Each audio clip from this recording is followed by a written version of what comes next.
गंजा पी रहे थे। गंजा पी रहे थे ना भाई? हाँ। कहाँ से? तुम लोग ट्रेन में गंजा पी रहे थे? गंजा पी रहे थे ना भाई? हाँ। ट्रेन में क्यों गंजा पी रहे थे? मेरे को बोल रहे हैं तुझे उखाड़ नहीं उखाड़ तुम लो। लोग बांग्लादेश से आके कोलकाता इधर से इधर दादागिरी आके दिखा रहे दादागिरी हो दिखाते क्या? हो? हाँ? ट्रेन में गंजा पी रहे हो, मेरे को बोलते जो उखाड़ नहीं उखाड़ लो। ये सब क्या है? तो धमकी दे के किसी को पास फोन करा है कि बोले मेरा लड़का लोग को बुलाएगा। कोलकाता से आके इधर उड़ीसा में दादागिरी दिखा रहे हैं लोग।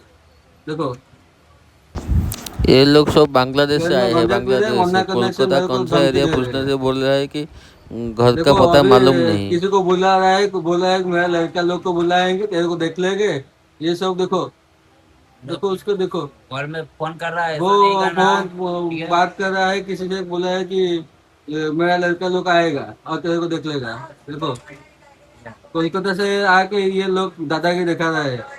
ट्रेन में गंजा पी रहे हैं और इधर दादागिरी दिखाता है।